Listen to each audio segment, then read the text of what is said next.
Hi everyone, my name is Alice, and on behalf of my co-author, Professor Jürgen Steimle, I'd like to present our work on Flextiles, SMA-Actuated Smocking patterns for creating shape change in fabric. First of all, why are we interested in generating shape change in textiles? For as long as humans have been making and wearing textiles, they have been developing new sewing techniques and patterns to change the fit, style, and functionality of clothing and furnishings. These techniques include methods of folding and gathering fabric to change its shape and texture.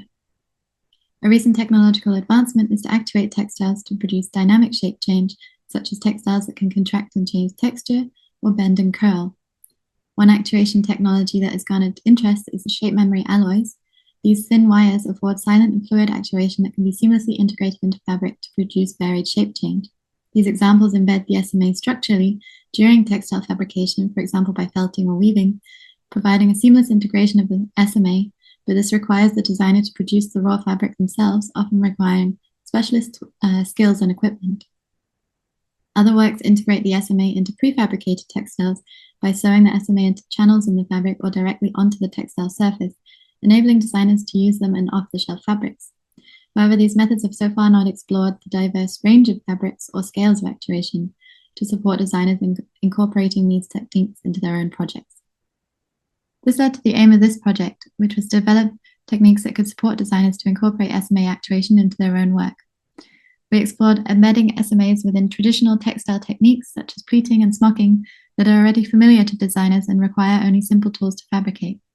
These techniques are compatible with diverse off-the-shelf fabrics and can be used at varied scales so designers can integrate them into their projects. This led to the development of Flextiles through a 5-phase process. We explored existing textile techniques, gathered feedback from designers, developed the techniques further, conducted a workshop to explore potential application areas, and finally created 4 application cases to explore the feasibility of Flextile techniques.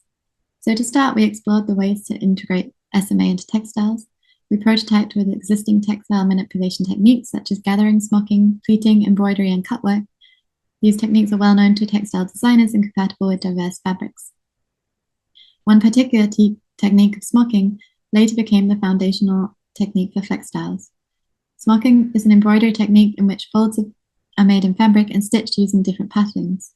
Historically, some form of smocking is found in many cultures, for example, in farm laborers' clothing or as decorative embellishment in fine garments. Fast forward to today, and we still see smocking used for decoration or texture in everyday clothing. When exploring smocking, a certain technique called honeycomb smocking stood out due to its ability to add elasticity to fabric. Honeycomb smocking is a technique of sewing folds of fabric together in a grid pattern that produces a diamond lattice of structure, and this structure is elastic due to the opening and closing of the diamonds, thereby affording planar shape change between the open and closed state. By placing SMA wires that straighten when heated inside the folds of the fabric, we can leverage the structure to produce dynamic shape change. Once we had some ideas prototyped with different textile techniques, including the honeycomb smocking, we interviewed designers to gather their feedback and input. The consultations were conducted as online semi-structured interviews with each designer. We interviewed 5 designers in total with expertise in the fields of textiles, e-textiles, fashion, and product design. Designers found value in the use of traditional techniques, and their feedback encouraged us to explore the honeycomb smocking technique further. The discussions also brought up ideas for customizing Flextiles and highlighted the needs of designers and limitations of the techniques that might need to be addressed. So informed by these discussions, we've developed Flextiles techniques further. This included developing customization strategies for Flextiles, a design tool to support fabrication, and characterizations of the proposed techniques.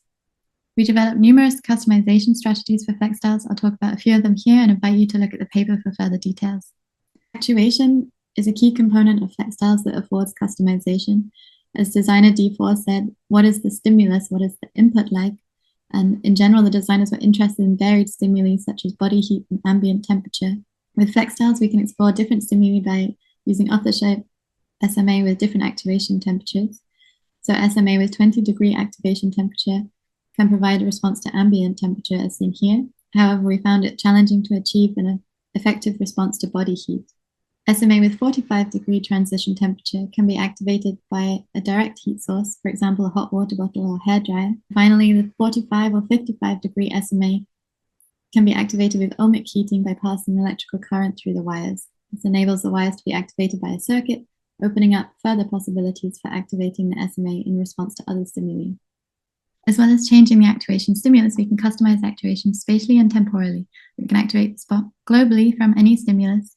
We activate individual columns by connecting power to a pair of SMA in each column. We can also crimp wires to partial segments of the SMA to activate specific cells, or the SMA can be placed in distributed cells but activated globally to produce spatially distributed actuation. We also explore ways to customize the smocking pattern itself. Smocking expert D1 discussed how they play around with different variations of smocking patterns using different ratios and use of space. We developed several patterns that customize the planar geometry of shape change. The original pattern template produced a rectangular shape change. Shifting the left and right vertices of each diamond in the template produces a shearing effect and rhomboid shape change. Rotating the columns of the pattern by a consistent angle in relation to each other produces a fanning effect and radial shape change. Scale was often mentioned by the designers both in terms of shape change and pattern size. D4 is interested in how the movement would be different, for example, at the scale of the habitat compared to the scale of the body. With Flextiles, we have two scaling possibilities. First is to modify the scale of the pattern from small to large diamonds.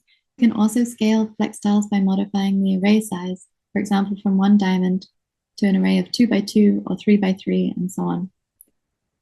Finally, an important factor for the designers was customizing the aesthetics, and we developed some examples, such as modifying or reversing the smocking pattern to create different textures or pattern, creating a porous structure that allows light or air through when expanded, hiding and revealing areas of color, exaggerating the parameters of the smocking pattern to create 3D structures, or creating a distributed array of cells for localized areas of shape change.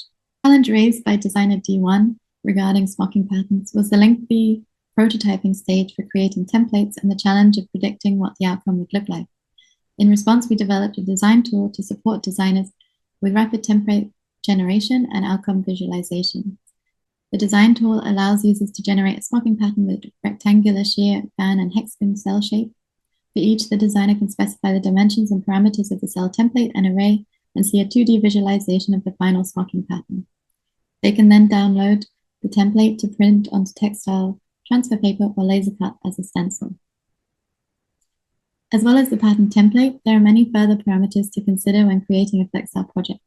We conducted a number of characterization tests to support designers in choosing the correct materials and strategies for their desired design. I'll briefly discuss a few of these and invite you to read the paper for more details. For characterization tests, the Flextile swatches were suspended vertically and clamped from the top edge. A weight was attached from the bottom edge to provide a counterforce to open the smock. We activated the SMA until it reached maximum contraction and then turned the power off and allowed it to cool. The displacement measurements were then extracted from video recordings. We observed a significant difference between different diameter SMA.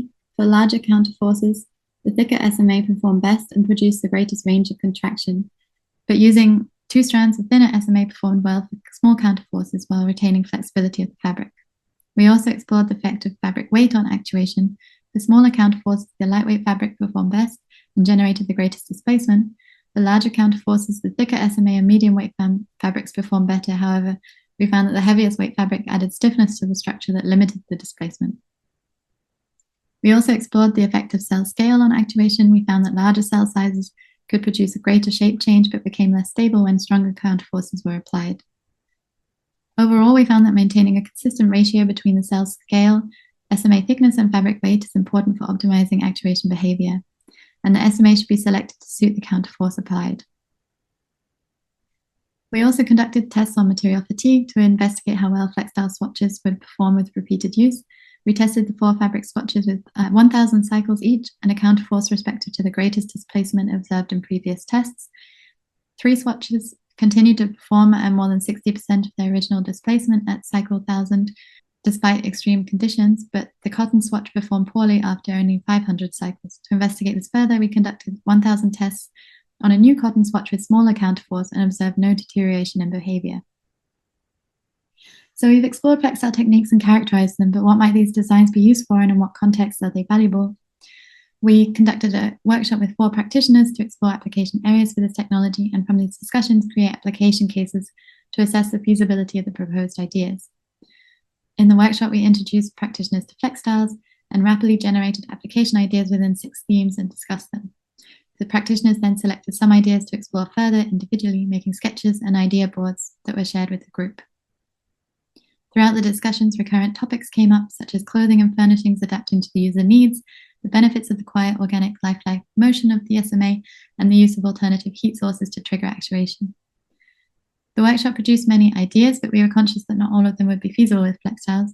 To explore the feasibility of the proposed ideas, we developed 4 application cases using a range of techniques and activation strategies. The first application case was the fit for a lifetime top. P2 was interested in the idea of clothing that conforms to the shape of bodies rather than coming in standard size.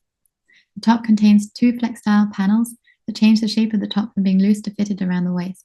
We explored the use of an available heat source discussed in the workshop, a hairdryer.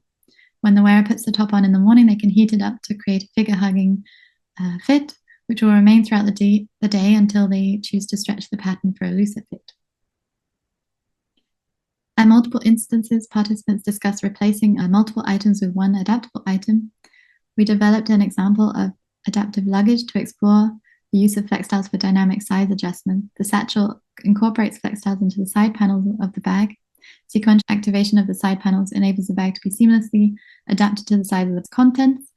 And then when the bag is empty, the size can collapse for a streamlined look. P2 commented on the changes in temperature we may experience throughout the day, such as moving in between artificial environments, and a coat might work when you're outside because it's cold, but then you move into a building and you're sweating and pulling all your clothes off. Inspired by this, we developed the environmentally responsive scarf. Outside in cold weather, the wearer can scrunch the scarf around their neck for warmth, and then upon entering a heated building, the scarf straightens, loosening away from the neck and becoming smooth, supporting the wearer in regulating their temperature while also bringing their awareness to these transitions throughout their day.